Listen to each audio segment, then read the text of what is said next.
Seigneur. Amen.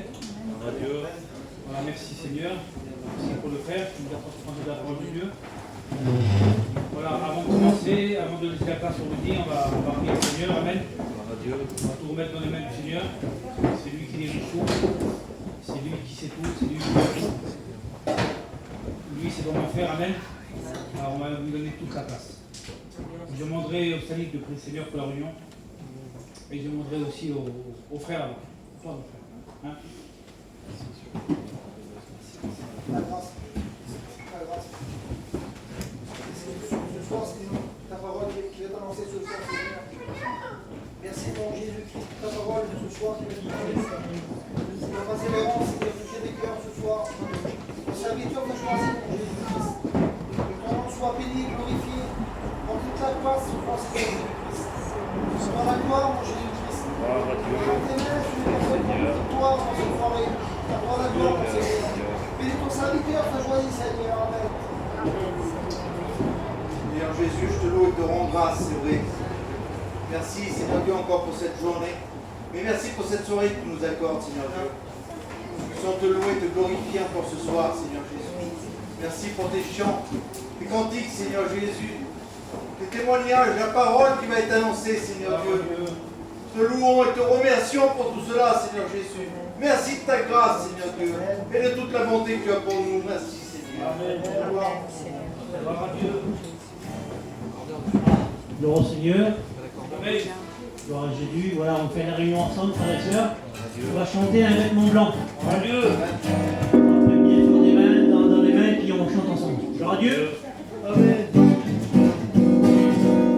Un vêtement blanc, une arche d'or, un beau palais, et le couronne de la sainte croix, le vrai trésor, là-haut, le sauveur donne.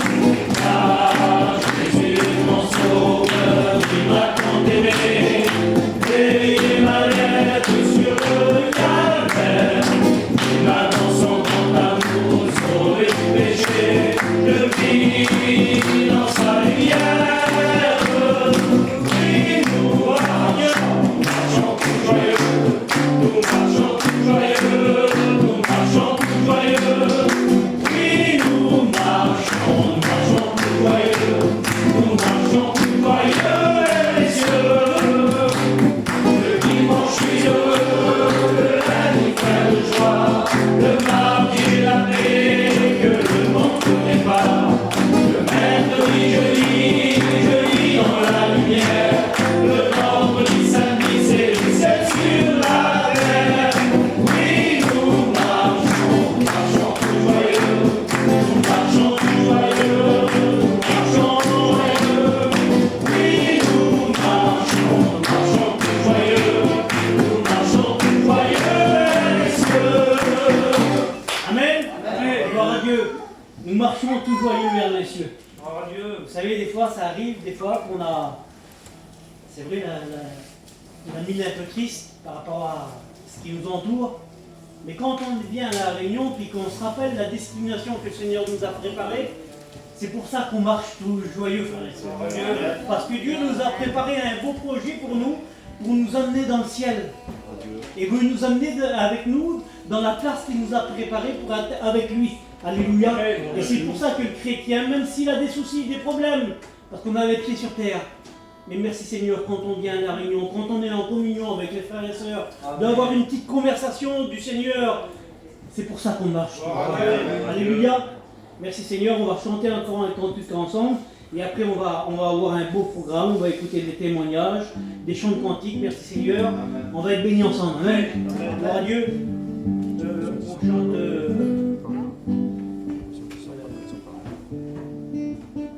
Oui, nous sommes l'église de Dieu. Oui, nous sommes l'église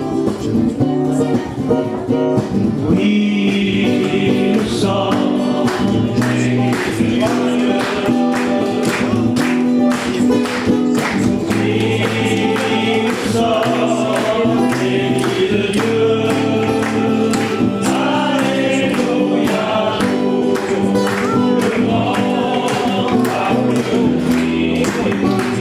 Gloire au Seigneur.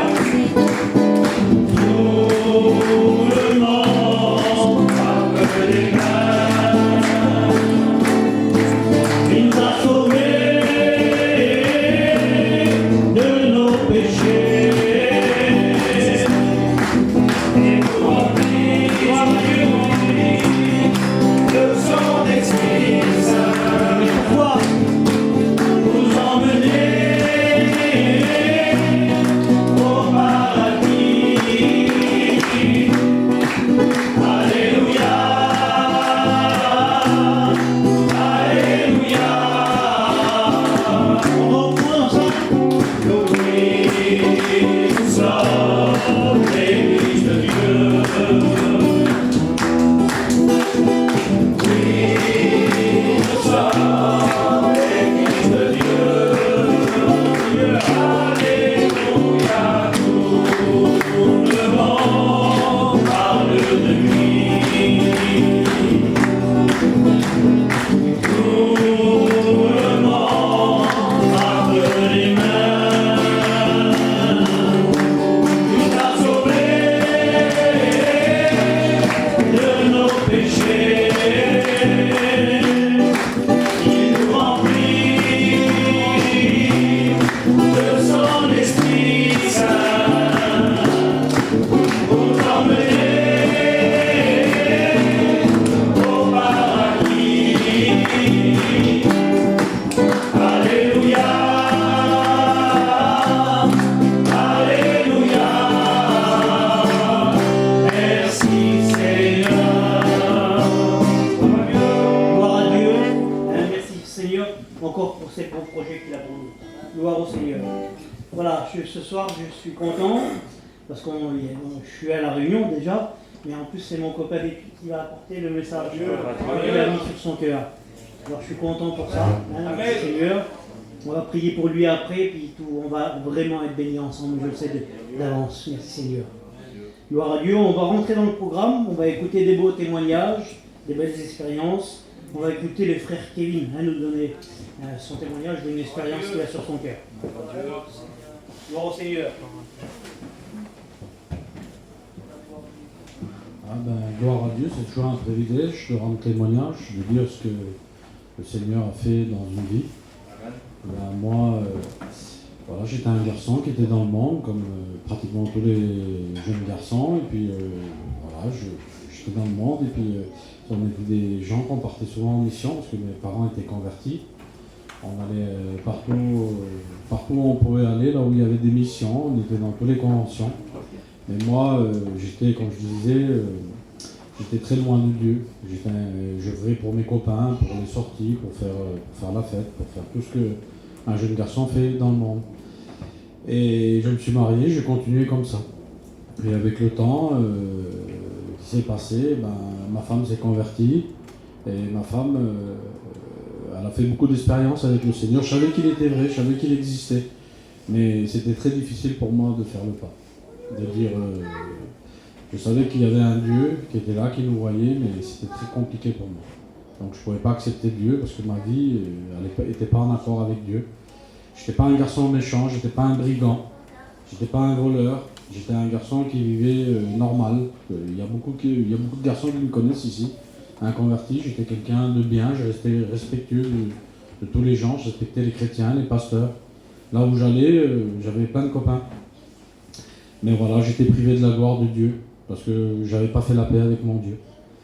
Et un jour, on est parti en mission, et puis il y a un pasteur qui a porté la parole, et il a prophétisé.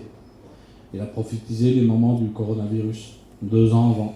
Il avait dit que dans 2 ans, il y aura un boom dans le monde, qu'on ne pourra plus utiliser l'argent liquide, et on ne pourra plus faire ce qu'on veut, parce qu'on sera prisonnier des choses.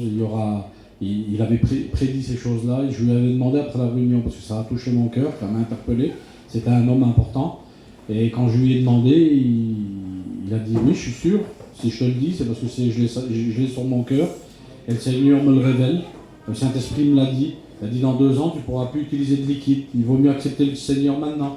Et moi ça restait dans mon cœur, c'était un projet. Et le Seigneur il a un plan pour tout le monde, il a un mot à chacun. Et moi, il fallait que je passe par cette expérience-là pour l'accepter.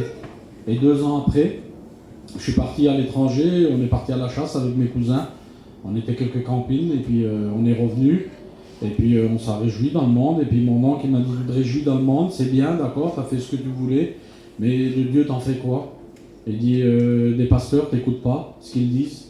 Avec tout le respect que j'ai pour les anciens qui sont là, j'ai dit, bon, ben écoute, moi je sais que Dieu existe, mais des fois les pasteurs, leurs pensées, leurs paroles dépassent leurs pensées. Pour que tu viennes à Dieu, ils pourraient dire des choses, des fois, ils veulent avec leur cœur, mais des fois ils peuvent dire des choses que... Parce que moi, l'homme, comme il a dit ça, je trouvais bizarre, parce que ça faisait... Je dis, alors donne-moi un exemple, ben, l'homme il a dit ça et ça. Et puis regarde, ça fait 2 ans, je sors une liasse de billets, regarde, j'ai des sous sur moi, et tout, le monde va bien, le monde tourne bien. Ça n'a jamais été aussi bien pour moi. Et puis il n'y a rien du tout. Il n'y a rien. Et l'homme, il a dit, il m'a confirmé, dans 2 ans, il y aura ça. Et 15 jours après, dès que je dis ces mots-là, 15 jours après, il y a le confinement, il y a le coronavirus, il y a tout ce boom, ce chaos dans le monde. Et après, je commence à ouvrir les yeux, parce que j'allais partout où j'allais, les gradus ne prenaient plus de liquide. Ils ne voulaient plus mon liquide, ils ne voulaient plus d'argent. Et après, d'après cette expérience-là, que je voulais acheter du pain, je voulais aller dans tous les magasins que j'allais, j'avais des messages des garçons que je connaissais, ils me disaient, tu pourrais avoir 50 000 € en liquide. Tu ne peux plus acheter de manger. Gardez les sous sur les comptes, ils disaient sur le message, parce qu'on ne peut plus utiliser le liquide. Et là, le Saint-Esprit, il me parlait dans mon cœur, il me disait, c'était très fort, je le ressentais très fort dans mon cœur, et puis il disait la prophétie, attends-la, car elle s'accomplira certainement. Espère dans la prophétie. Et ça me parlait dans mon cœur. Et puis c'était très fort. Et puis quand je suis retourné chez moi, j'ai dit à ma femme, j'ai dit c'est quelques mots.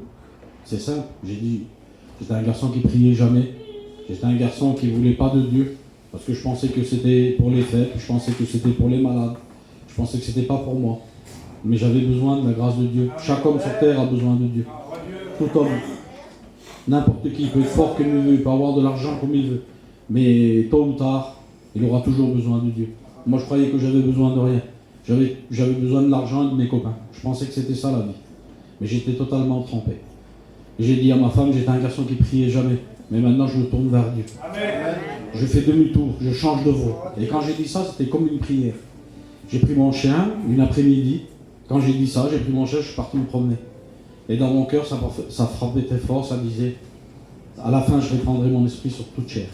Sur chaque chair, sur chaque personne, sur chaque être humain. Et Dieu me parlait au plus profond de mon cœur. Je vous le dis en vérité, j'ai pas vu un ange descendre, j'ai pas vu le ciel s'ouvrir en deux, mais j'ai vu la gloire de Dieu. Parce que ce qu'il a fait avec moi, il n'y a que Dieu pour faire. Pour faire ça, il m'a changé totalement. Il a changé mon esprit. J'ai levé la main, j'ai dit Seigneur, je te donne ma vie, je te donne mon cœur, je te donne mon âme. Ces petits mots que j'ai dit là, c'est pas grand chose. J'ai dit, prends mon fardeau parce que moi je suis rien du tout sur cette terre. Moi, j'ai pas le courage de le faire. Moi, je peux pas le faire. Mais toi, tu le peux. Tout le monde dit qu'avec toi, on fait un pas avec toi, toi t'en fais 1000. Et donc je l'ai mis à l'expérience. Et j'ai demandé à Dieu, tout simplement, j'ai dit, mes enfants vont partir avec toi, ma femme va partir avec toi, parce qu'elle est avec toi, et moi je suis pas avec toi. Et si tu reviens dans ces temps de malheur, moi je vais rester là. Moi je veux pas rester là, je veux aller avec toi, Seigneur Jésus.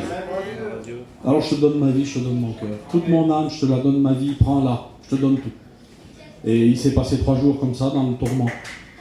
Je pouvais plus marcher, quand je rentrais chez moi, suais comme ça, la sueur tombait sur moi, et puis je disais, mais qu'est-ce qui m'arrive? Et je dis, j'ai été attaqué pendant 3 jours par le diable. Vous savez, il est très fort pour te dissuader de ne pas faire ce que tu dois faire. Parce que lui, il est là aussi, il travaille aussi dans le secret. Et puis, ça fait que j'ai tenu pendant 3 jours. J'ai prié, j'ai demandé à Dieu. Et j'ai lu dans la parole, à chaque jour suffit sa peine. Parce que je voyais des géants, je me disais, quand je vais sortir de là, qu'est-ce que je vais dire à mes copains? Qu'est-ce que je vais dire à ma famille? Comment je pourrais faire? Comment je pourrais dire? Et je dis, à chaque jour suffit sa peine, j'ai lu ce texte-là. Et je l'ai pris par la foi. Et j'ai commencé à prier ce jour-là, et le lendemain, et le surlendemain. Et Dieu m'a donné une force, il m'a donné un courage. Et je ne peux pas vous dire que je pourrais aller dans le monde entier, je pourrais témoigner, je pourrais aller au Brésil pour témoigner, je pourrais parler avec tout le monde entier. j'ai aucune honte, et Dieu me donne les forces pour témoigner de lui, pour dire qu'il est vivant. Et vous savez, là, c'était pas pour, c'était oui, au mois de décembre, pas celui-là, l'autre, il y a à peu près 1 an et 14 mois que je suis baptisé, je suis passé par les eaux du baptême. Je suis resté 6 mois chrétien, et pendant 6 mois, et 6 mois après, j'ai passé par les eaux du baptême, et c'est vraiment la plus belle chose que j'ai fait de ma vie. J'étais dans le monde. J'étais dans le monde pour celui qui n'a pas fait la paix avec Dieu ou qui n'a pas fait d'expérience avec lui. Je vous en conjure, au nom de Jésus-Christ, faites une expérience avec Dieu. Demandez à Dieu. Parce que moi, je l'ai fait. J'étais dans le monde et maintenant je suis chrétien. Je suis un enfant de Dieu. On est tous des enfants de Dieu, mais il faut juste faire la paix avec lui pour qu'il vous donne tout ce qu'il a pour nous. Parce que tout ce qu'il a pour nous, le monde ne peut pas nous l'apporter. Il nous apporte la joie, la paix, il m'a mis la paix, la joie, le bonheur. Tout ce qu'un homme peut avoir dans la vie, ce qu'il peut espérer, eh bien, Dieu nous le donne. Alors si vous avez quoi que ce soit, des problèmes, ou si vous avez quelque chose sur votre cœur, faites-en part au Seigneur, et puis lui, il fera le possible pour que vous vous sentez bien dans votre vie. Et que Dieu vous bénisse. Gloire au Seigneur. Merci Seigneur pour cette belle expérience que le frère a pu faire, sa conversion. Le frère a vécu une expérience par rapport à un homme qui a eu une révélation de Dieu. Et elle s'est accomplie. Dans la Bible, il est écrit que Dieu veille sur sa parole afin qu'elle s'accomplisse. Il va revenir nous chercher. Pour celui qui aura fait sa volonté. Celui qui l'aura suivi sur la terre. Celui qui l'aura accepté sur la terre. Alors si tu n'as pas fait encore d'expérience, comme le frère l'a dit ce soir, tu es à la bonne place pour faire une belle expérience avec lui. Le salut est personnel, fais ta propre expérience personnelle. Que Dieu te bénisse. Gloire à Dieu. Voilà, on continue un peu dans le programme. On va chanter encore un cantique et puis après on va avancer un petit peu. On va chanter Je lève les yeux vers les montagnes. Je lève les yeux vers les montagnes. D'où me vient le secours? Le secours me vient de l'Éternel. Alléluia. On chante ensemble. Je lève les yeux vers les montagnes.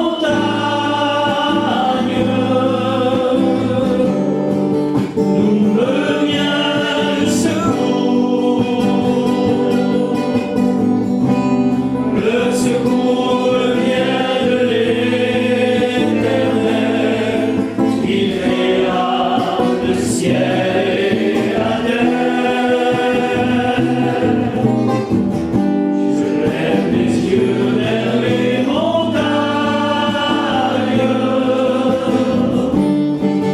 D'où me vient le secours? Tu peux me demander du secours au Seigneur ce soir.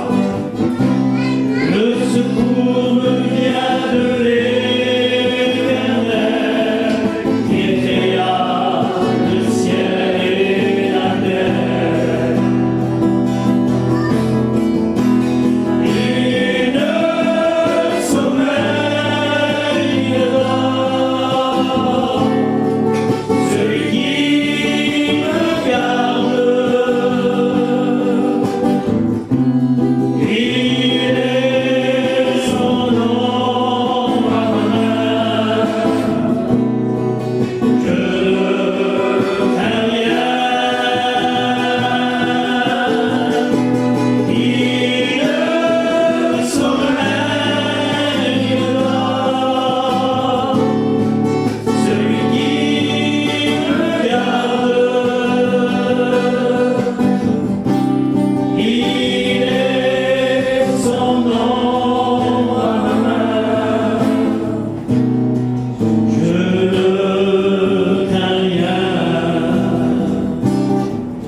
Gloire à Dieu. Merci Seigneur. Ce soir, tu peux mettre ta confiance dans le Seigneur. Il est celui qui te gardera, qui te protégera. Fais-lui confiance. Gloire à Dieu. Gloire au Seigneur. On va continuer un peu dans le programme. On va écouter le frère Kiwi, nous donner son témoignage. Alors là, moi je vais vous raconter une expérience que j'ai vécue il y a quelques jours en arrière. Gloire à Dieu. Ça fait pas longtemps que je suis chrétien, ça fait même pas 1 an. Et ça fait quelques années de ça. J'ai eu un petit souci avec un garçon, j'ai eu quelques petits problèmes, quoi, des trucs, quoi. Et puis, Et depuis que je suis chrétien, ça me. Un petit peu. J'avais un petit poids un peu sur moi. Et quand je suis venu là, l'autre jour, là, sur la place là, et le garçon, il était là. Et depuis que je suis baptisé, j'avais un poids sur moi, il fallait que je fasse quelque chose pour reparler avec lui. Ça me le disait très très souvent. Et j'ai essayé, mais c'était très dur.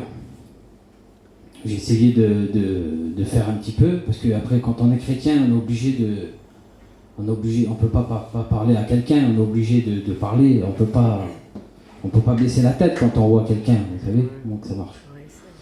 Et je dis Seigneur, il faut que tu m'aides, parce que je n'arriverai pas. Je vais y aller vers le garçon, je vais parler avec lui, des fois ça ira pas, il va me prendre. Des fois il ne voudra pas me parler, ou je sais pas. Et je me suis mis à part, j'ai prié, et j'ai demandé à Dieu, j'ai dit Seigneur, fais quelque chose, parce que je ne pourrai pas. Il faut qu'on se fasse. En plus, il n'est pas chrétien, je dis ça va pas. Et là, c'est fait en.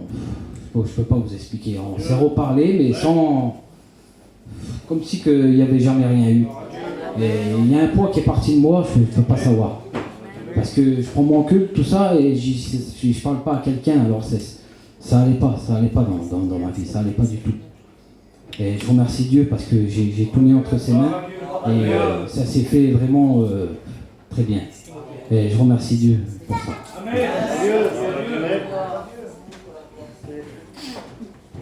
Gloire au Seigneur pour cette belle chose qui s'est passée. Hein, Dieu est celui qui aime quand les gens sont en accord. Vous savez, le diable a le don de, quand on vit des situations comme ça, le diable a cette solution-là devant lui de nous faire grandir le problème. De nous faire voir le problème comme une montagne en vérité, qu'on ne peut pas passer au-dessus. Et puis c'est vrai que parfois, des fois, c'est des montagnes qui sont assez hautes, assez importantes. Et par nos forces à nous, on n'y arrivera pas. Et puis la solution, le petit frère, il l'a dit, comment il fallait faire. Il a tout remis entre les mains du Seigneur. Quand on fait comme ça, frères et sœurs, laissez-moi vous dire que n'importe quelle montagne, n'importe quel souci, n'importe quel problème, il le réduira à néant. Alléluia, parce que c'est lui qui est l'auteur de la bénédiction. Il est capable de tout faire ce soir. Amen. Gloire à Dieu. Voilà, on écoute la sœur Déline nous chanter un beau cantique. Gloire à Dieu. Gloire à Dieu. Gloire au Seigneur.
nous suffit. Sa grâce nous suffit.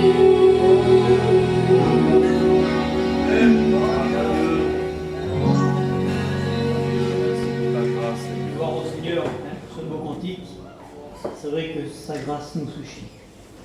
Mes frères et sœurs, j'ai déjà écouté, des fois on écoute souvent les chrétiens, des fois il semblerait qu'on a une vie monotone, triste.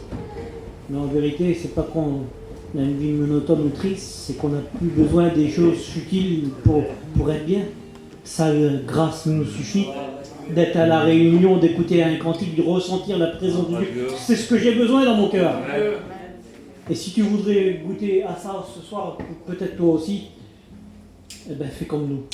Accepte le Christ, fais une belle expérience avec lui. Gloire à Dieu. Merci Seigneur, c'est possible pour toi aussi ce soir.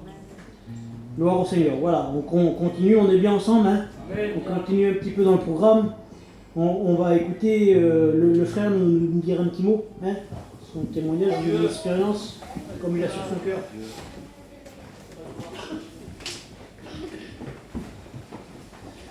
Voilà, gloire à Dieu.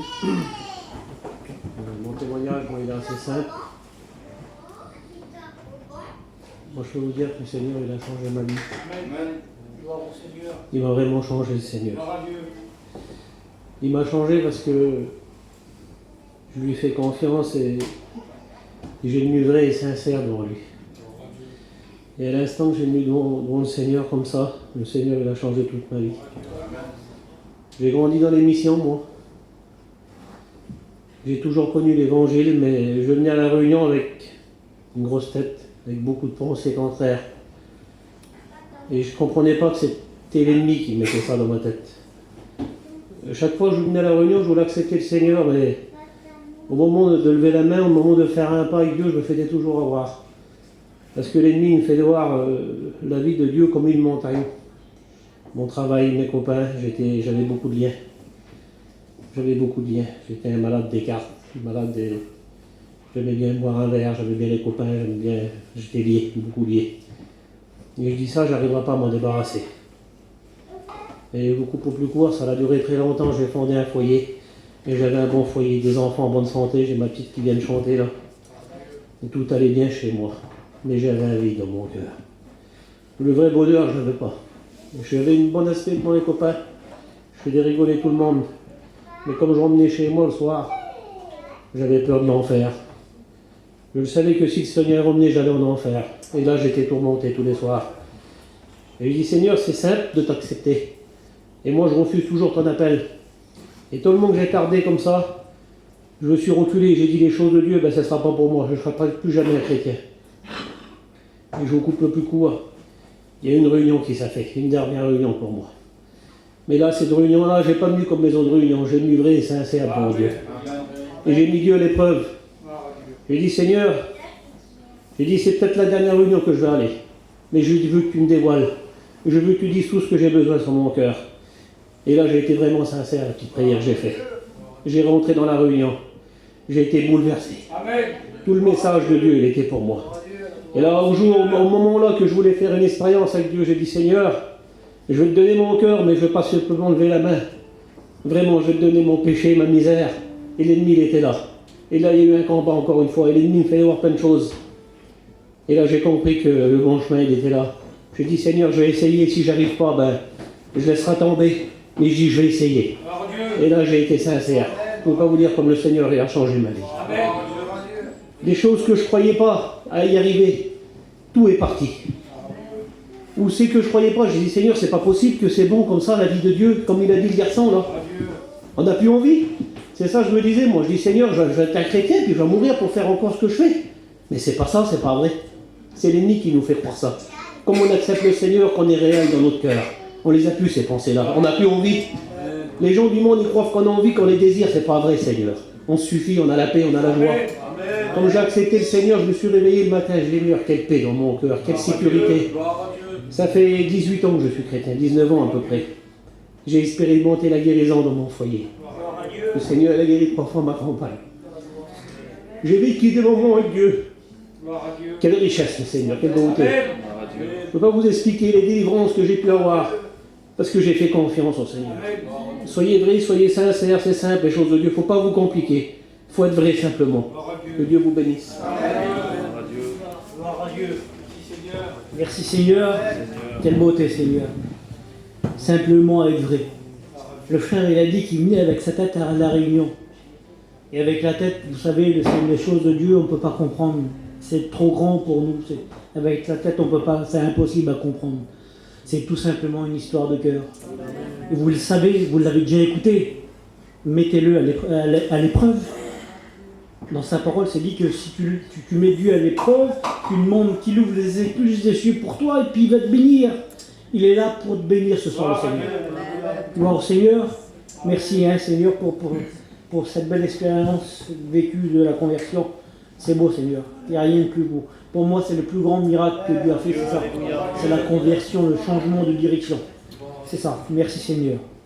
Voilà, on continue un petit peu dans notre programme. On va écouter le frère Preston nous chanter un cantique. Gloire à Dieu. Gloire au Seigneur. Gloire au Seigneur.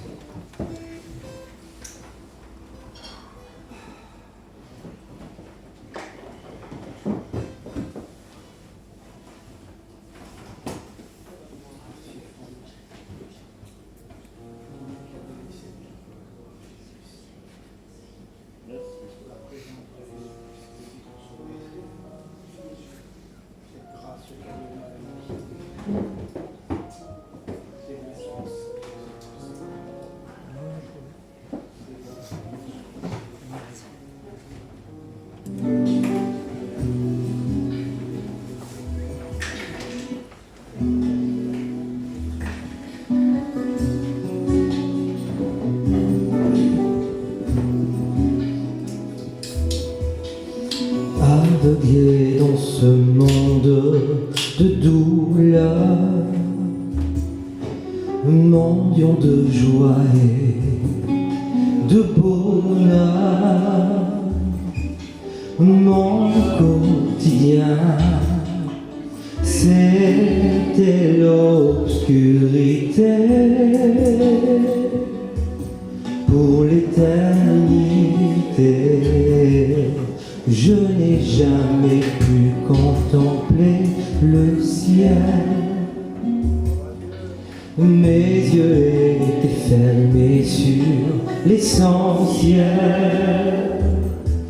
Mais quand j'ai entendu que Jésus allait passer, j'ai crié pitié au bord du chemin. J'ai rencontré le vrai chemin. J'étais aveuglé, mais il m'a appelé dans la nuit profonde. J'ai rencontré la lumière du monde, mes yeux se sont ouverts. Je suis passé des ténèbres à la lumière.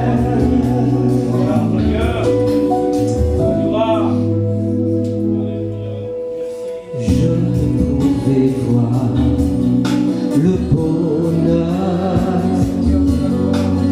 la splendeur d'une vie en couleur.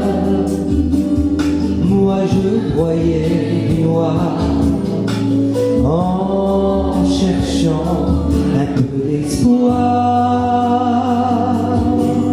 Sans m'en apercevoir, j'étais tombé plus bas que la poussière. Plusieurs me reprenaient pour me faire taire, mais Jésus m'a entendu et il m'a répondu. Quand j'ai crié pitié au bord du chemin, j'ai rencontré le vrai chemin. J'étais aveuglé, mais il m'a appelé dans la nuit profonde.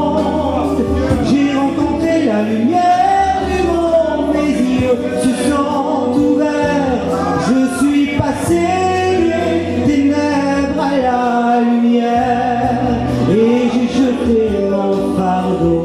Quand ma vie au manteau, maintenant tout illumine. Depuis que j'ai rencontré Dieu au bord du chemin, j'ai rencontré le vrai chemin. J'étais aveuglé, mais il m'a appelé dans la nuit profonde. J'ai rencontré la lumière du monde, mes yeux se sont ouverts. Je suis passé des ténèbres à la lumière.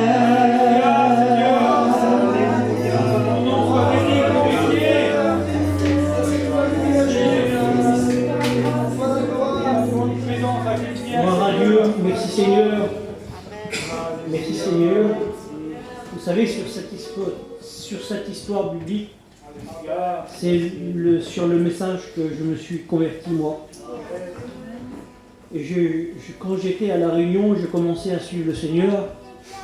Et j'ai été comme cet homme, en vérité, aveuglé.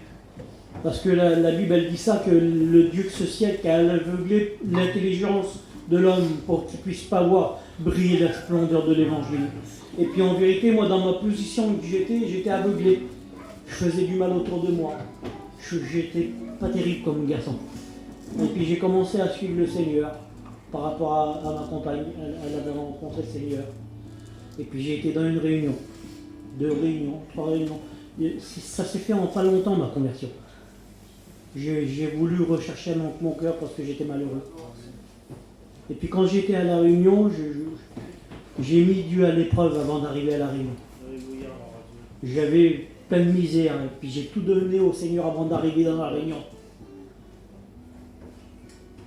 Et j'ai dit, Seigneur, je veux que ce soit ma réunion. Et puis je me suis mis assis, puis le frère, il a commencé à chanter les choses, il bénissait. Et puis le pasteur qui a commencé à prêcher, il a commencé à prêcher cette histoire. Et comment que je me reconnaissais dans Bartimée, j'étais aveuglé, je voyais rien du tout du monde, je voyais rien du tout autour de moi. Le monde, il me prenait mes petits, j'avais plus d'amour pour personne.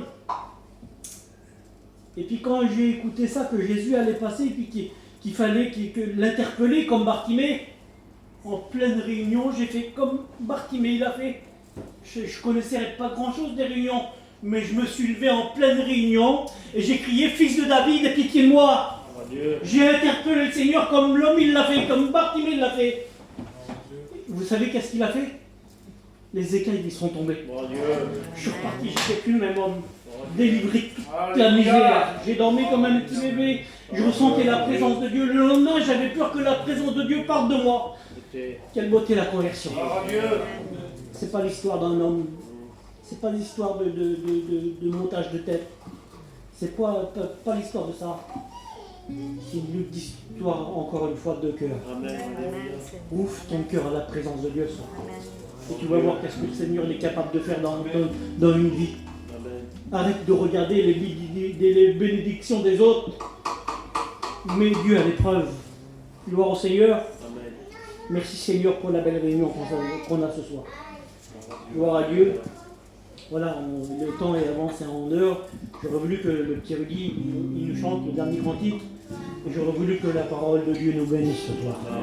Qu'on laisse la place à la parole de Dieu, que le Seigneur nous bénisse.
fonder ce lieu.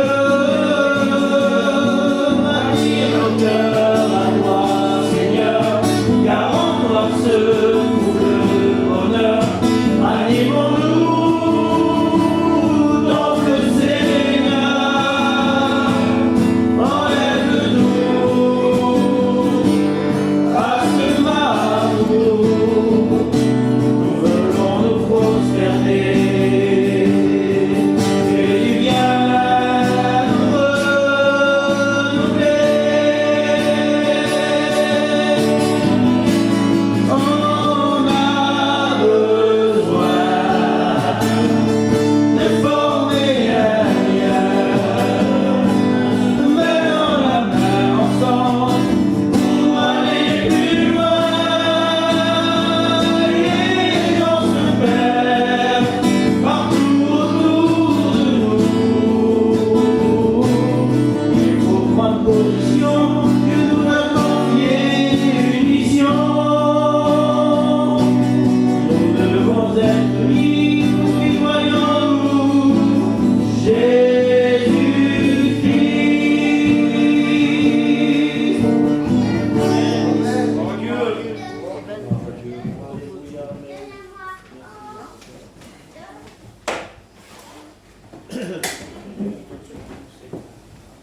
La gloire à Dieu. Merci Seigneur. Je suis content d'être au milieu de vous ce soir pour pouvoir vous apporter la parole de Dieu. C'est toujours une joie de pouvoir prêcher l'Évangile. Si nous sommes assemblés ici, ce n'est pas au nom d'un homme ni au nom d'un mouvement, mais au nom du Fils unique de Dieu, Jésus-Christ. Et la Bible nous dit qu'il n'a pas changé, mais que lui, il est toujours le même, hier, aujourd'hui et éternellement.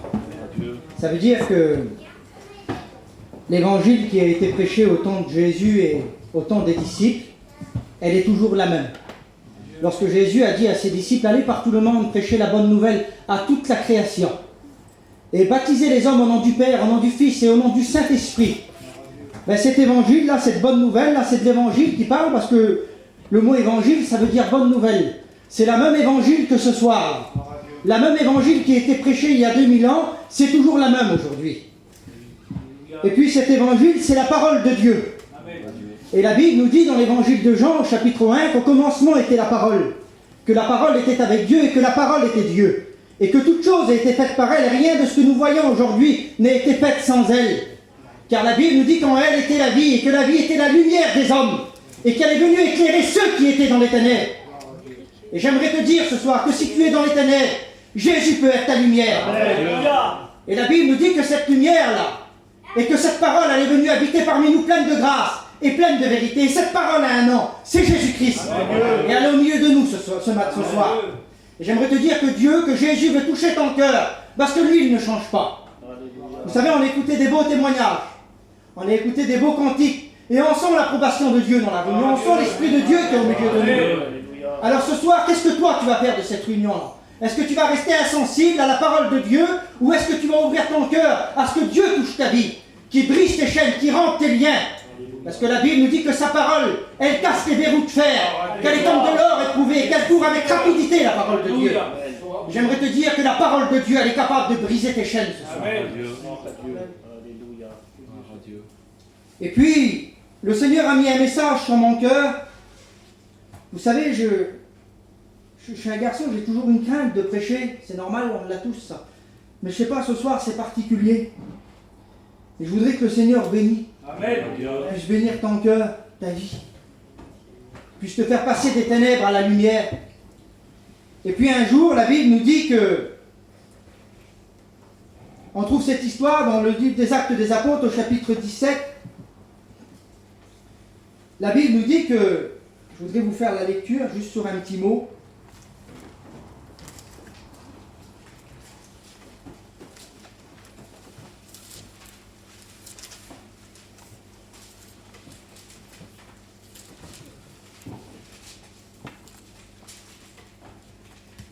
Avant de vous faire la lecture, je voudrais vous dire ça. C'est qu'un jour, la Bible nous dit que Paul et Silas vont entrer dans une ville qu'on appelle Thessalonique, en Grèce.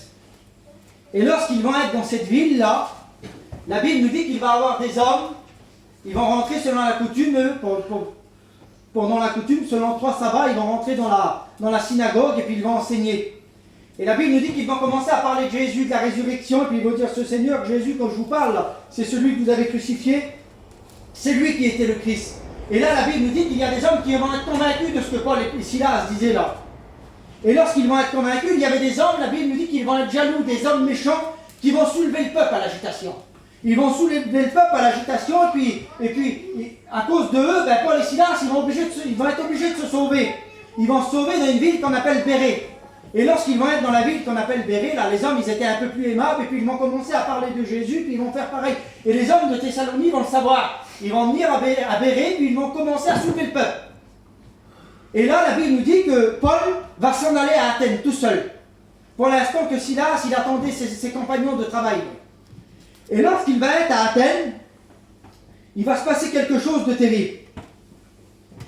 C'est qu'à Athènes, il va être là tout seul dans la ville. Et la Bible nous dit que, regardez, je vais vous faire la lecture. Comme Paul les attendait à Athènes, au verset 16 du chapitre 17 des Actes des Apôtres, il sentait au-dedans de lui son esprit s'irriter à la vue de cette ville pleine d'idoles. Il s'entretenait donc dans la synagogue avec des juifs, des hommes craignaient Dieu. Il y avait des hommes qui connaissaient Dieu là-dedans.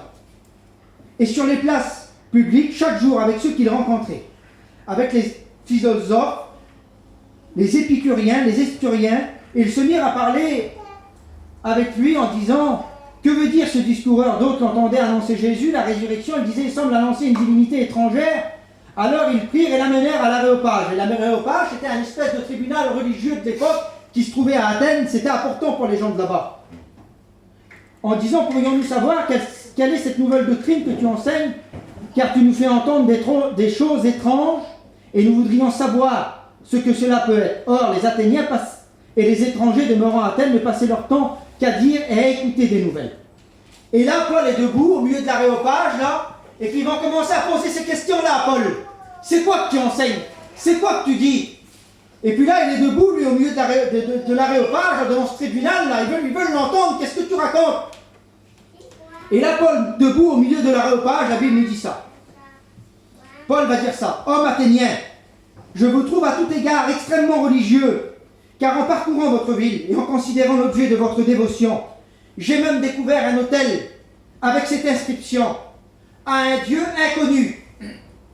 Et un autel, à cette époque-là, ce n'était pas un autel pour dormir comme aujourd'hui, c'était un lieu où on adorait. Et là, il y avait toutes sortes d'autels avec plein de dieux étrangers qu'on pouvait adorer. Et il y avait un autel marqué dessus à un Dieu inconnu. Ça veut dire que s'il y a un Dieu qu'on ne connaît pas, ben cet autel-là, elle est pour lui. Et ça, c'était la preuve qu'ils ne connaissaient pas le véritable Dieu. Le Dieu des cieux, Jésus qui était mort pour eux. Et puis, Paul va être là et puis il va dire ceux que vous vénérez sans le connaître. Parce que vous avez un autel à un Dieu inconnu, alors vous vénérez mais vous ne connaissez pas. Il dit c'est ce que je vous ai annoncé, Jésus-Christ. Et j'aimerais te dire, moi, que toi tu connais peut-être l'évangile. Tu crois connaître Dieu, mais j'aimerais te dire que Dieu pour toi, il est un Dieu inconnu. Amen. Et puis j'aimerais te dire qui est pour toi ce Dieu inconnu. Puis j'aimerais, en quelques mots, je ne voudrais pas être trop long ce soir, j'aimerais vous faire un petit résumé, on peut dire, de la vie de Jésus. J'aimerais te parler de ce Dieu que tu ne connais pas, mais que tu crois connaître. Parce que des fois, on peut dire, on a grandi dans l'évangile, on connaît les choses de Dieu. Chez nous, il y a des chrétiens, il y a des personnes qui connaissent Dieu, il y a des baptisés, il y a des serviteurs de Dieu. Mais j'aimerais te dire que Dieu, c'est plus qu'une réunion. C'est plus que d'avoir un chrétien dans sa famille. C'est plus que de venir de temps en temps à la réunion.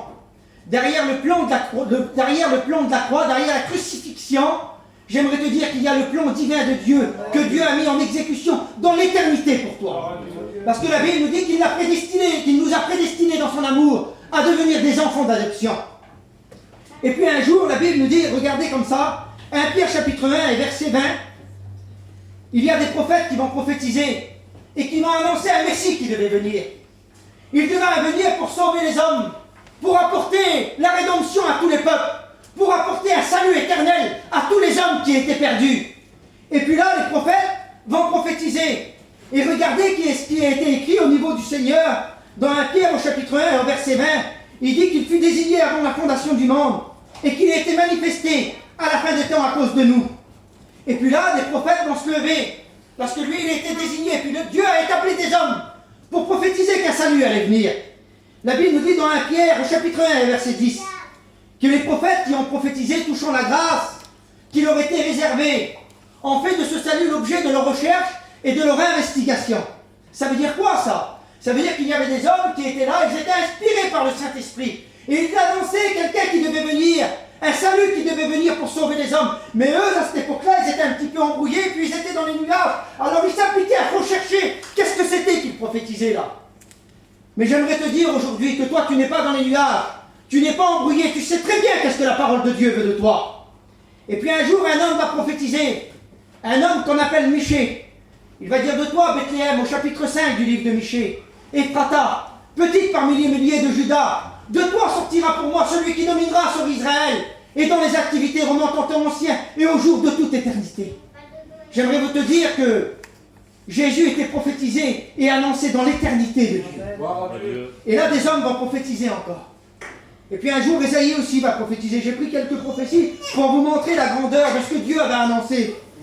Il dit, c'est pourquoi le Seigneur vous donnera un signe. La jeune femme enfantera un fils. Vous lui donnerez le nom d'Emmanuel. Il va dire qu'un enfant vous est né, un fils vous est donné. Et la domination, elle reposera sur ses épaules. Et un jour, un homme qu'on appelle Jérémie aussi va prophétiser. Il va dire, on entendra des cris, une prophétie un peu bizarre. C'est pour ça qu'ils étaient un petit peu là, et puis c'était un peu l'objet de leur recherche, les prophéties là. Parce que Jérémie, il est là, lui, des années avant Jésus, puis il prophétise ça là, regardez. On entendra des cris à Rama, des lamentations, des larmes amères. Rachel pleure ses enfants, elle refuse d'être consolée. Mais c'est quoi que je prophétise? D'ailleurs, on va le voir. Et puis là, les prophètes vont annoncer comme ça. Et un jour, le temps va passer. Le temps va passer. Et puis, ce que j'aimerais vous parler ce soir, moi, en quelques minutes qui nous est donné là, c'est des quelques traits particuliers de la vie de Jésus. Parce que nous, on s'imagine comme ça, Jésus vient, il se donne sur la croix, il est mort et c'est fini. Mais c'est bien plus que ça. Il a fallu que Dieu mette un plan en exécution, dans l'éternité, je le répète. Et là, un jour, ce qui doit arriver là, ce qui a été annoncé par les prophètes, ce qui a été prophétisé, ça va arriver. Un jour, dans l'évangile de Luc, au chapitre 2 et au verset 10, les bergers sont là dans les champs, puis un ange va lui apparaître. Et là, ils vont être dans la crainte. Il va dire, ne crains point, je suis venu vous annoncer une bonne nouvelle, qui sera un sujet de grande joie pour tous les peuples. Aujourd'hui, dans la ville de David, il vous est né un sauveur, qui est le Christ. Et là, il a annoncé, allez l'adorer, puis ils devront y aller, eux. Et puis là, de son côté, Marie, elle est là, et puis l'ange lui apparaît, l'ange Gabriel, l'ange qui se tient devant la face de Dieu. Il est là, et puis il lui parle. Il dit, Marie, tu as trouvé grâce aux yeux de Dieu. Et j'aimerais te dire ce soir, moi, que Dieu veut te faire grâce. Tu vas enfanter un fils, et tu lui donneras le nom de Jésus. Il aurait pu dire à un nom hébreu de l'époque, mais il lui dit Jésus, et le nom Jésus, ça veut dire Dieu sauve ou sauveur, comme vous voulez. Et en hébreu, ce nom-là, c'est Yeshua. Ça veut dire salut de l'Éternel. Et la Bible déclare dans le livre des Actes des Apôtres, au chapitre 4 et au verset 12, qu'il n'y a de salut en aucun autre, et qu'il n'y a sous le ciel aucun autre nom donné aux hommes par lequel nous puissions être sauvés. J'aimerais vous dire que le nom de Jésus, c'est véritablement le nom qui sauve, le nom qui bénit, le nom qui libère, le nom qui fait tomber les chaînes. Car la Bible dit que Dieu l'a souverainement élevé en lui donnant le nom qui est au-dessus de tous les noms. Il n'y a pas un nom qui est comme le nom de Jésus. La Bible dit qu'au nom de Jésus, les démons sont chassés. Qu'au nom de Jésus, les morts ressuscitent. Qu'au nom de Jésus, les malades sont guéris. Qu'au nom de Jésus, vous parlerez de nouvelles langues. C'est au nom de Jésus, ça. Et j'aimerais te dire qu'au nom de Jésus, tes chaînes peuvent tomber.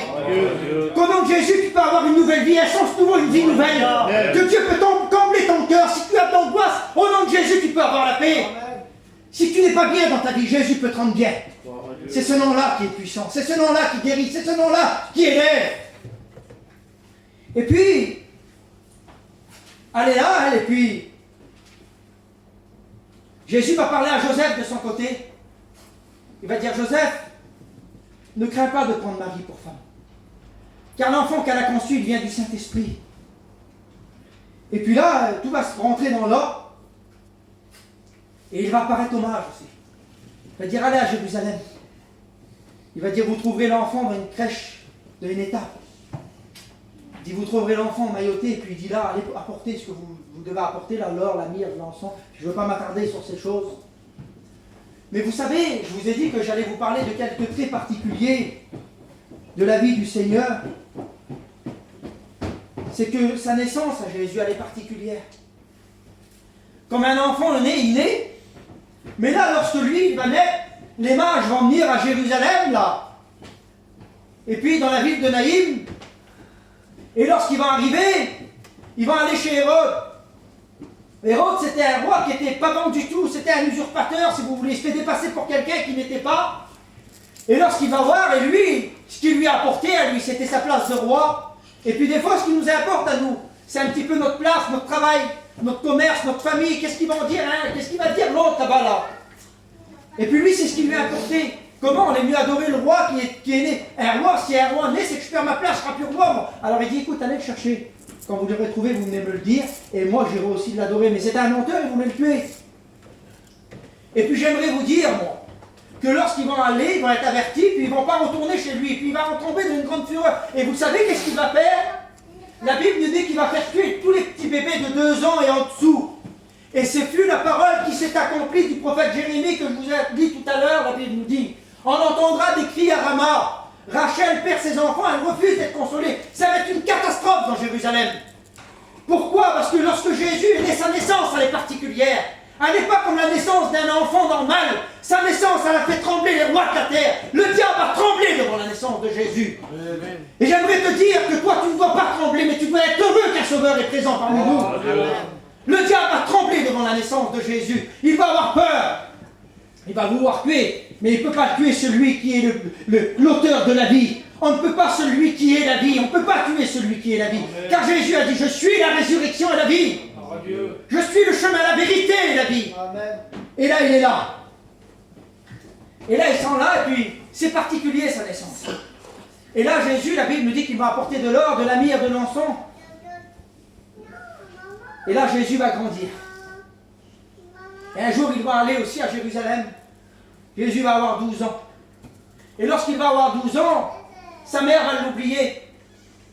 N'oublie pas Jésus. La Bible a dit, souviens-toi de ton Créateur, avant que les jours mauvais te surprennent. Souviens-toi de Jésus. Et là, il va être là, et il va avoir 12 ans. Et la Bible nous dit que les sacrificateurs de l'époque, les docteurs de la loi, vont parler avec lui dans le temple. Il n'était pas en train d'enseigner, il y en a qui disent que Jésus l'enseignait. Non, la Bible nous dit qu'ils étaient surpris de son intelligence et de ses réponses. Et puis, ils étaient là, et puis son adolescence à Jésus, ce petit 12, 13 ans, 14 ans, elle est particulière encore. Il parle avec des hommes de loi de l'époque, il les surprend, ils sont surpris de ce qu'il disait. Parce qu'ils n'ont pas un langage comme un autre, ils ne parlent pas comme un autre. La Bible nous dit que la grâce était répandue sur ses lèvres. Et puis là, il va être là, et il va grandir. En stature, en sagesse devant Dieu et devant les hommes. Et puis là, il va commencer à grandir. Et puis il va avoir 30 ans, et puis il va arriver au Jourdain. Et là, il va se passer quelque chose. Le baptême de Jésus, il est encore particulier. Il va arriver au Jourdain, et puis il va avoir son enfant de cousin Germain, qui était là, le fils de Zacharie, de Élisabeth. Zacharie, Jean-Baptiste. Il va arriver là-bas, et puis, lorsqu'il va le voir, il va dire, voici l'agneau de Dieu qui ôte le péché du monde. Et là, il va arriver devant Jean pour être baptisé. Et Jean va vouloir s'opposer, il va dire, c'est moi qui ai besoin d'être baptisé par toi. Il va dire, il est convenable que toute justice s'accomplisse. Et là, la Bible nous dit qu'au baptême de Jésus, il va se passer quelque chose de terrible. La Bible nous dit que le ciel va s'ouvrir, que l'Esprit de Dieu, elle va descendre et que Dieu va parler. Il va dire, voici mon fils bien-aimé, en qui j'ai mis tout mon amour, écoutez-le. J'aimerais te dire, ce soir, écoute Jésus. Écoute Jésus. Jésus, lui, c'est le reflet de l'amour de Dieu. Il est le reflet de sa gloire, la Bible dit, et l'empreinte de sa personne.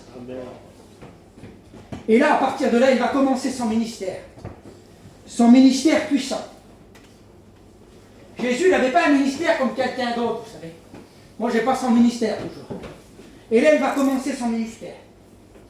Vous savez, nous, on veut voir des guérisons. Dans mon ministère, je suis un jeune pasteur, moi. J'ai vu des guérisons, mais je n'ai pas fait les miracles que Jésus il a fait. Et nous, on est surpris. Comme on voit un homme qui prie, que les malades sont guéris, les gens ils sont là, ils sont dans l'étonnement. Vous savez, Jésus il aurait pu faire ça. Il aurait pu venir, voir tous les malades, venez voir, les guérir tous d'un coup, et il n'a pas fait ça. Parce qu'avant une guérison, avant un miracle, avant qu'un ange qui descende du ciel là, et qui te parle, il y a quelque chose avant. C'est que Jésus va commencer son ministère comme ça, il va dire repentez-vous, car le royaume des cieux est proche. J'aimerais te dire que tu as besoin de repentance. Tu as besoin de demander pardon à Dieu. Tu as besoin de faire un demi-tour sur toi-même et dire Seigneur, j'ai besoin de te donner mon cœur. Et puis c'est ce que tu as besoin. Et de là, il va commencer son ministère puissant. Il va commencer à guérir les malades, à faire voir les aveugles, à purifier les lépreux. Il va commencer à ressusciter les morts. Il faisait du bien partout où il passait. La Bible nous dit que les gens étaient dans l'admiration et puis ils étaient stupéfiés de ce que Jésus disait. À un tel point qu'ils vont dire jamais homme n'a parlé comme cet homme. Jamais un homme n'a parlé comme Jésus. Parce que lui, il était la parole faite chair, venu sur la terre. Et puis j'ai pris quelques miracles que Jésus a fait durant son ministère. Lorsqu'un jour, il y avait un homme paralytique qui était là. La Bible nous dit que Jésus était dans une maison et puis, lorsqu'il était dans la maison, là, il ne pouvait plus passer, il n'avait plus de place. Et ils ont découvert le toit, parce qu'en Orient, là-bas, c'était des toits plats à l'époque qu'il y avait, et il y avait des escaliers pour accéder. Ils vont passer cet homme paralytique et ils vont le descendre devant Jésus. Et Jésus va être touché en les voyant. Il va être touché, puis en voyant leur foi, il va dire une parole sur eux. Il aurait pu dire, t'es guéri, mais la parole, une première parole qu'il va dire, tes péchés te sont pardonnés. Et les hommes qui étaient là vont être un peu scandalisés de ce que Jésus disait. Et ils disaient en eux-mêmes, la Bible nous dit, comment peut-il dire à un homme que ses péchés sont pardonnés? Il blasphème, mais Jésus connaissait la pensée des cœurs. Parce que la Bible nous dit que lui, il connaît tout, il sait tout, il peut tout. Que devant lui, rien n'est caché. La Bible nous dit que la parole n'est pas sur notre langue, que lui, il la connaît déjà entièrement. J'aimerais te dire qu'il connaît ton cœur, il connaît ta vie, il connaît qu'est-ce que tu vis quand tu es chez toi, quand tu penses, quand tu es tout seul, que personne ne sait rien. Lui, il le sait ce que tu vis. Dieu, Jésus connaît tout. Puis il va dire afin que vous sachiez que le Fils de l'homme a sur la terre de pardonner les péchés. Lève-toi, prends ton lit et marche. Et à la même instant, il fut guéri. J'aimerais te dire que le Seigneur est capable de changer ta vie. Tu es un homme paralytique, tu es peut-être paralysé par le péché. J'aimerais te dire que Dieu peut faire de toi un homme libre. Et puis là, il est là. Et il va parcourir son ministère. Et puis, j'en ai pris quelques-uns, mais je ne veux pas m'attarder pour ne pas être trop lent. Et un jour, il va arriver dans une ville, à Gadara. Et là, la Bible nous dit que je suis touché à chaque fois que je dis cette histoire-là. Là, la Bible nous dit qu'il va entrer il va passer de l'autre bord, il va sortir du bateau, là. Et il y a un homme qui est là. Il y a un homme qui est là, et puis cet homme-là, c'est un homme, il n'a rien à voir avec Jésus. C'est un homme particulier. La Bible nous dit qu'il était possédé, qu'il avait en lui une légion. Et puis à l'époque-là, le mot légion, là, c'était un mot qui était employé par l'armée romaine. Ça désignait 5 à 6 000 personnes. Alors s'il emploie ce mot-là, il a 5 à 6 000 démons dans lui. La Bible nous dit qu'il vivait dans les sépulcres. Qu'il n'était pas habillé, qu'il n'avait pas d'habit sur lui, il avait des mâles parce qu'il se meurtrissait avec des pierres. Que tellement qu'il était effrayant, les gens craignaient de passer par là. Ils avaient peur de passer où cet homme était. Il devait être terrifiant, hein. Mais la Bible ne le mentionne pas il y a combien de temps qu'il est comme ça, mais sa renommée elle est répandue, donc ça doit faire un petit bout de temps. La vie de cet homme, elle est foutue. Elle est en miettes. Elle est détruite, la vie de cet homme. Et puis j'ai imaginé quelque chose, parce qu'on voit dans le récit de la parole de Dieu que cet homme a une famille. Parce que lorsque Jésus va le guérir, il va dire sur lui, va chez les tiens, et va montrer, certaines versions disent, va dans ta famille, pour montrer comment que Dieu a été bon pour toi. Et là, il est là, et puis il court devant Jésus. Et puis il crie au secours, et puis il dit, qu'a-t-il entre toi et moi, fils du Très-Haut? La Bible nous dit que le Seigneur ne lui permettait pas de parler à ces esprits-là, mais il va demander comment tu t'appelles. Il va dire Légion.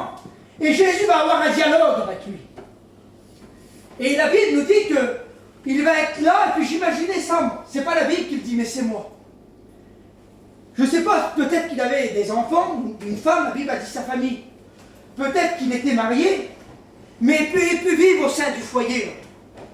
Cet homme-là, il ne pouvait plus vivre au sein du foyer, il fallait qu'il vive dans des sépulcres. Alors j'imagine s'il avait une femme, comment qu'elle devait s'inquiéter pour lui. Puis toi, des fois, comment tu t'inquiètes pour ton mari, et puis toi, des fois, ta femme, comment qu'elle s'inquiète pour toi. Tu fais des choses qui ne vont pas. Tu rentres tard. Ta famille, comment elle s'inquiète. Tes parents, comment ils s'inquiètent pour toi. Tu fais des choses qui ne vont pas. Et puis là, j'imagine des fois sa petite femme a devait venir noir de noir, tu ne lui pas approché là-bas parce qu'il n'était pas dans son bon sens. C'était plus lui qui parlait. Et puis là, elle était là et puis il ne savait plus. Il ne parlait plus comme il fallait. Et elle devait venir voir, ou des fois elle devait dire sur les petits, va voir si ton père il est bien là-bas. Le petit devait guetter de loin des fois. J'imagine comme ça des fois, je l'imagine comme ça l'histoire des fois là. Puis merde, ça va, il était bien. Il était bien, voilà, il était là-bas, là, comme d'habitude. Ça devait être l'angoisse au milieu du foyer là. La misère, ça devait être au milieu du foyer là. Imaginez-vous l'angoisse qu'ils devaient vivre les parents de cet homme là. Et puis là, il était là. Puis là, il se retrouve devant le Sauveur. Les gens, ils craignaient de passer par là. Les gens, ils fuyaient. Mais là, Jésus ne fuit pas, il vient à son secours. Amen. Jésus, il ne s'en va pas, il n'a pas peur de passer par là. Parce que Jésus ne voit pas un homme qui est vilain, il ne voit pas un homme qui est répugnant, il ne voit pas un homme qui est sale, il ne voit pas un homme qui est meurtri, il ne voit pas un homme qui n'a pas d'habit sur lui. Il voit un homme qui a besoin de Dieu. Il voit un homme qui a besoin d'être libéré. Il voit un homme qui a besoin de devenir heureux. Il voit un homme qui a besoin de recevoir la paix. Il voit un homme qui a besoin de recevoir de la joie. Il voit un homme chez qui il y a de la division et qui a besoin d'être uni dans sa famille. Il voit un homme qui a besoin. Il voit au-delà, j'aimerais te dire que Dieu voit au-delà de ton apparence. Il voit ton cœur. Il voit ce que tu as besoin. Et là, il est là. Puis le Seigneur le guérit. Le Seigneur le délivre. Le Seigneur, il envoie les démons dans un troupeau de pourceaux qui est là, et en bas de la falaise, et puis il s'en va. Et l'homme, il est dans son bon sens, puis il veut suivre Jésus. Le Seigneur, il dit, je veux venir avec toi partout où tu vas. Et Jésus dit non, il dit, les renards ont des tanières et les oiseaux du ciel ont des nids. Il dit, moi, j'ai pas un endroit où reposer ma tête, tu vas venir où avec moi? Et il va dire, par contre, va dans ta famille, va chez les tiens. Et va montrer comment que Dieu a été bon. Alors j'imagine comme ça l'histoire, d'accord? Ils ont dû mettre un drap sur lui, quelque chose, je ne sais pas. Alors j'imagine comment qu'il a dû rentrer dans la ville, par lui, ou dans le petit village où il était là. Comment qu'il a dû rentrer? Alors il a dû mettre son petit truc, et puis il a dû marcher. Les gens, s'il y avait des gens d'ailleurs, je ne sais pas, mais ils ont dû se sauver dans les maisons, les gens. Parce que l'apparence, elle était toujours pareille. Il a fallu qu'il se lave, qu'il fait ses petites affaires. Bien vite, il y a qui c'est qui est là. Et puis il a dû toquer devant sa porte. C'est qui? C'est moi.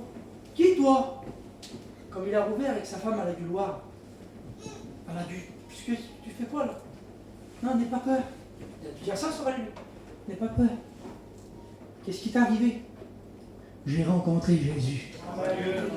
Jésus d'amour.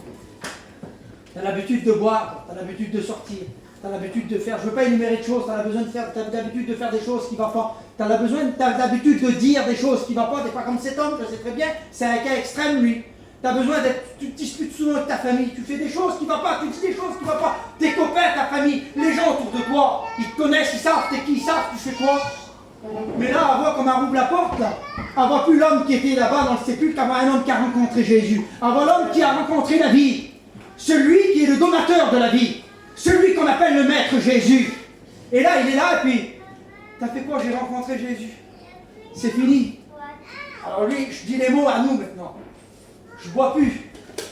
Je me bats plus. Je dis plus de vilaines paroles. Je mens plus. Je roule plus les gens. Je suis vrai, je suis sincère. J'ai un cœur plein d'amour, j'ai plus de haine.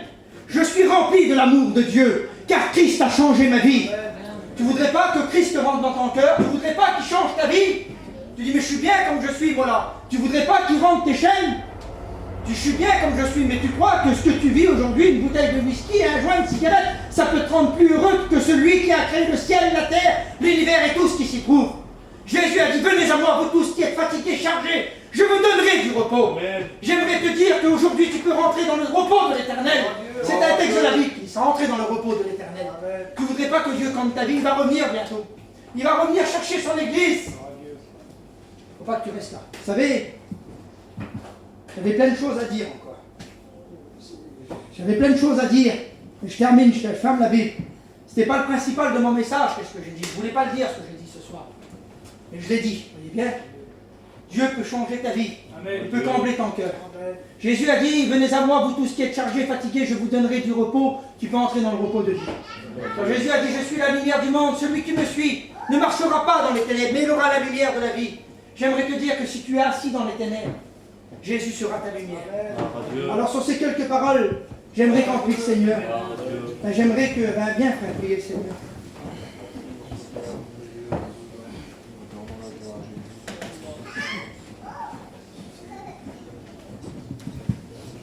Nous voulons bénir ton nom, Seigneur, te rendre grâce. Nous voulons te dire merci pour ta parole ce soir, Seigneur. Ta parole encore qui est le moyen, Seigneur Jésus-Christ. Le moyen de faire tomber les chaînes, Seigneur Dieu Tout-Puissant. Le moyen, Seigneur, de passer des ténèbres à la lumière. Ta parole est comme un marteau qui brise le roc. Ta parole, elle donne la vie, Seigneur. Je te remercie pour ta parole ce soir, Seigneur, de ce que tu as annoncé. Tu as annoncé que tu donnes encore le salut. Seigneur, tu es le prince de la paix. Je te prie ce soir, Seigneur, pour les personnes qui ne te connaissent pas encore, Seigneur, ceux qui sont loin de toi, ceux qui ne te connaissent pas, afin ce soir, Seigneur, que tu puisses toucher leur cœur, Seigneur. Merci pour la parole. Nous savons qu'elle ne revient jamais à toi sans avoir fait un effet dans les cœurs. Alors, avec mes frères ensemble ce soir, avec Seigneur Jésus-Christ, nous voulons te demander encore ce soir. Nous voulons te demander, Seigneur, de passer. Et tu connais le cœur, tu as formé le cœur, Seigneur Jésus-Christ. Tu connais le cœur de chacun, et Seigneur, tu es un Dieu qui est poli. Tu viens frapper au cœur. Tu frappes, ta parole nous dit, tu frappes. Et tu dis, si quelqu'un ouvre, si quelqu'un entend ma voix et ouvre la porte, j'entrerai chez lui. Est-ce que tu veux ce soir que la paix rentre dans ton cœur? Est-ce que ce soir tu veux que le prince de la paix rentre dans ta vie et change tout ce qui ne va pas? Peut-être rentré malheureux ce soir, attristé, découragé, je ne sais pas moi. Avec ta permission de mon frère, on travaille ensemble, on est des copains. Est-ce que tu veux faire une expérience? Est-ce que tu veux une expérience? C'est quoi? Mais Seigneur, je veux faire un petit bout de chemin, comme je t'ai dit. Je veux essayer. Parce que je suis rentré ici, puis j'ai beaucoup de liens. Mais c'est dur. Peut-être que je te dis c'est dur, toi. Je n'y arriverai pas. Le faire la témoigner, j'y arriverai pas, moi. Mais si tu laisses faire, tu y arriveras. Parce que c'est lui qui fait tout. Alors je ne sais pas, moi je ne connais pas tout le monde, je connais la plupart des personnes, mais pas tout le monde. Est-ce que ce soir tu veux, je vais dire le mot moi, est-ce que tu veux donner ton cœur à Dieu? Je ne veux pas dire lève la main, parce que ça ne veut rien dire une main levée. La Bible dit levez vos mains, on met aussi vos cœurs dans le livre de Jérémie. Est-ce que tu veux donner ton cœur à Dieu? Alors en signe de foi, lève ta main à ta place. Mais quand tu lèves la main, c'est le cœur. Est-ce que tu veux repartir avec la paix ce soir? Avec la joie, comme il t'est dit? Alors je sais quelques mots. Vous savez, je ne suis pas capable de faire de l'appel, mais je ressens, avec le message que le frère a apporté, c'est important. C'est vraiment important ce soir. Parce qu'il y va de l'éternité. Il y va de l'éternité. Si le Seigneur revient, il l'a dit, c'est vrai, c'est marqué dans la Bible. Si tu n'as pas fait la paix avec Dieu, eh bien, je ne m'excuse même pas de le dire, parce que c'est la Bible qui le dit. Eh bien, l'Église partira. Si c'est ta campagne qui est chrétienne, elle partira. Et puis tu vas rester là. Tu resteras sur la terre. Alors nous remercions le Seigneur pour la parole ce soir. On va continuer à prier le Seigneur quelques instants si vous voulez bien. Mike, tu vas prier le Seigneur, mon Dieu. Vas-y, prie le Seigneur. Merci de ta grâce, Jésus-Christ. Pour pas t'aimer, t'adorer dans cette soirée, Seigneur Jésus-Christ. Pour pas aimer un si grand Dieu, Seigneur, le Dieu de la vie. Comment pas t'adorer, Seigneur Jésus, comment pas te louer. Merci pour ta parole encore, Seigneur Jésus. La parole qui touche les cœurs, Seigneur Jésus-Christ. Seigneur, tu vois combien, Jésus-Christ. Tu vois, Seigneur, les cœurs qui ne t'appartiennent pas, Seigneur Jésus-Christ. Seigneur Jésus, brise-les, Seigneur Jésus. Il n'y a que toi qui as le pouvoir de le faire, Seigneur Jésus-Christ. Aucun homme ne peut le faire, mais toi tu peux le faire, Seigneur Jésus. Nous avons confiance en toi, Seigneur Jésus-Christ. Comme tu as fait, Seigneur, pour cet homme, Seigneur Jésus-Christ, tu peux le faire pour lui, Seigneur Jésus. Merci pour tout ce que tu fais, Seigneur Jésus. Merci parce que tu es là, Seigneur Jésus. Merci parce que tu passes dans les rangs, mon Dieu. À toi l'honneur et la gloire te reviennent, Jésus-Christ. Amen. Alléluia. La parole de Dieu travaille les cœurs et le Saint-Esprit atteste la parole. Et la parole de Dieu peut changer encore ta vie ce soir. Il n'est pas trop tard. Tu as encore la solution de notre fête, c'est le Seigneur. Merci Seigneur. Vous savez, ça m'a fait penser à quelque chose, le message de Dieu ce soir. Ça m'a fait penser à une petite vidéo que j'ai vue il n'y a pas longtemps. une petite vidéo sur quoi que l'homme avait besoin pour vivre. Parce que vous savez, on rajoute plein de choses, nous, ce qu'on a besoin pour vivre. Mais l'essentiel pour vivre, pour l'homme, il fallait la lumière, l'eau, la nourriture et l'oxygène. Quand on regarde la parole de Dieu, Jésus, il réunit tout ça. Parce qu'il est la lumière du monde. Il est le pain venu du ciel. Il est la source de vie. Et puis c'est lui qui a mis le souffle de vie en nous. Voilà pourquoi qu'est-ce que tu as besoin pour vivre. L'essentiel pour vivre, pour être heureux, tu as besoin de Jésus. Tout simplement. Alors que le Saint-Esprit puisse continuer le message dans ton cœur ce soir et faire son effet. Gloire à Dieu. Merci Seigneur. On va terminer la réunion, on va prier pour les malades. Vous savez que Jésus, qu'il a été prêché ce soir, il l'a parmi nous et puis il peut guérir ton corps qui a besoin. C'est par ses meurtrissures que nous sommes guéris. Alors Seigneur, on va chanter un cantique. Alors si vous êtes malade, approchez-vous de devant et les frères prieront pour vous.